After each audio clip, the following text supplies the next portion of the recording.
Quel est le rôle du Saint-Esprit? On sait que dans la Trinité, il y a trois personnes, le Père, le Fils et le Saint-Esprit. Mais quel est le rôle de chacun d'eux et particulièrement, quel est le rôle du Saint-Esprit? Eh bien, dans cette vidéo, j'aimerais vous parler des 4 actions majeures du Saint-Esprit, les 4 choses que le Saint-Esprit fait dans votre vie.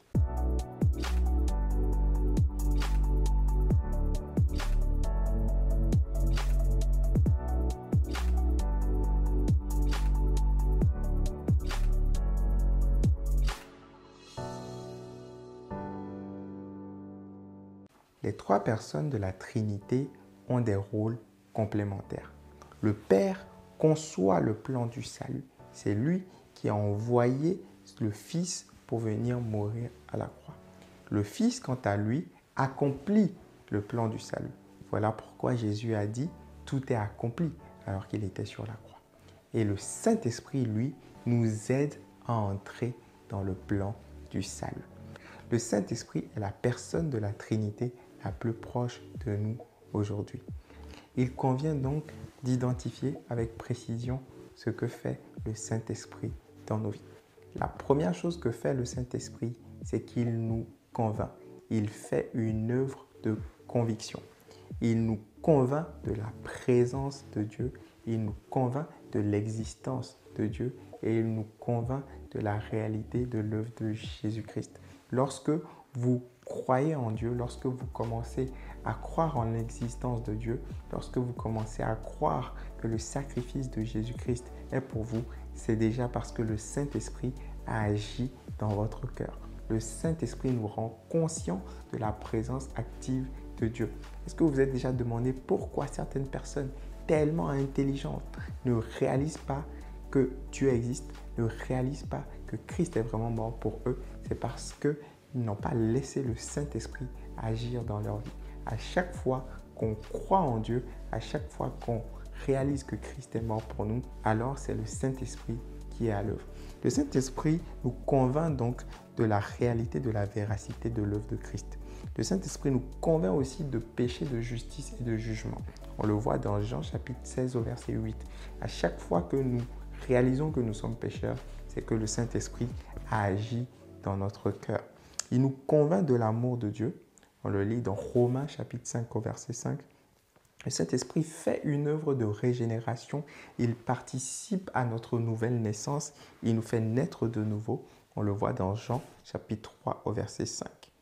Il nous confirme également notre statut d'enfant de Dieu. Dans Romains 8 verset 15, on le voit que c'est le Saint-Esprit qui nous fait réaliser que nous sommes réellement enfants de Dieu. Il atteste donc que nous avons l'ADN divin, que nous sommes enfants adoptifs du Père céleste. Donc, le Saint-Esprit fait une œuvre de conviction, il nous convainc de la réalité de Dieu, il nous convainc que nous sommes enfants de Dieu, il nous convainc de péché, de justice et de jugement. La deuxième chose que fait le Saint-Esprit, c'est qu'il nous console. Le Saint-Esprit est appelé le Paraclet, c'est-à-dire l'autre consolateur. Il vient nous soutenir dans les difficultés. Il vient nous consoler lorsque nous sommes tristes, lorsque nous sommes faibles. La Bible dit dans Romains chapitre 8 au verset 26 que le Saint-Esprit nous aide dans notre faiblesse en intercédant par des soupirs inexprimables. Le Saint-Esprit peut venir te soutenir si tu es faible. Il peut venir t'aider si tu es malade. Il peut venir t'aider si tu es dans des difficultés parce que son rôle, c'est de consoler, c'est venir aider le faible, c'est venir aider celui qui éprouve un manque. C'est la deuxième action principale du Saint-Esprit. La troisième action du Saint-Esprit, c'est que le Saint-Esprit nous conseille, c'est-à-dire qu'il nous instruit et nous révèle le conseil de Dieu. Il nous parle de la part de Dieu, comme on le voit dans Actes chapitre 13 au verset 2. Le Saint-Esprit dit « Mettez-moi à part Paul et Barnabas ». Il nous révèle ce que Dieu a pour nous, ce que Dieu a prévu pour nous. Le Saint-Esprit également nous enseigne toutes choses. Dans Jean chapitre 14 verset 26, Jésus dit « Le Saint-Esprit vous enseignera toutes choses ». Son rôle de conseil vient donc lui permettre de nous enseigner, de nous instruire dans toute la vérité. Il nous conduit également dans les chemins à suivre. Il nous conduit dans la direction que nous devons suivre. Il nous conduit là où nous devons aller. Il nous montre quel chemin prendre, quel choix adopter. C'est le rôle de conseil du Saint-Esprit.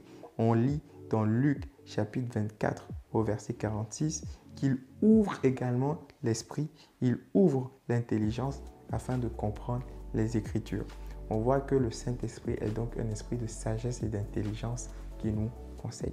La quatrième action principale du Saint-Esprit, c'est que le Saint-Esprit nous capacite. Le Saint-Esprit nous donne des capacités surnaturelles. Il nous donne des capacités pour pouvoir vivre dans la sanctification. Il nous donne la capacité pour pouvoir grandir à l'image de Christ. On le voit dans Galates chapitre 5 au verset 16, qu'il permet que nous puissions manifester le fruit de l'Esprit, parce que lorsque le Saint-Esprit vient en nous, nous commençons à ressembler progressivement en Christ. Donc le Saint-Esprit nous donne la force de nous sanctifier, de pouvoir résister au péché. Il est écrit « Marchez par l'Esprit et vous n'accomplirez pas les désirs de la chair ». Le Saint-Esprit nous capacite en nous entraînant dans la sanctification.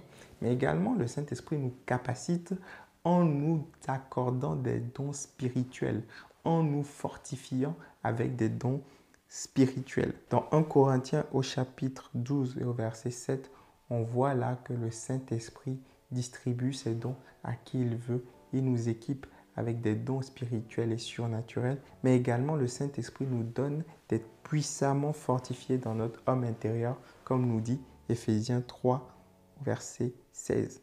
Le Saint-Esprit nous fortifie en nous donnant la puissance pour pouvoir proclamer l'Évangile. On voit dans Actes que lorsque le Saint-Esprit est descendu, les disciples qui avaient peur précédemment, les disciples qui hier avaient peur, ont commencé à manifester du courage. Lorsque le Saint-Esprit va venir dans votre vie, vous allez commencer à développer une assurance surnaturelle, une confiance surnaturelle en ce qui concerne les choses de Dieu. Lorsque le Saint-Esprit va venir dans votre vie, il va vous équiper avec des dons spirituels, avec des dons surnaturels, et ainsi, vous pourrez faire ce que naturellement, vous ne pouvez pas faire. Le Saint-Esprit va vous donner la capacité d'aimer les autres. Il va vous capaciter pour pouvoir être en communion avec les autres frères et sœurs.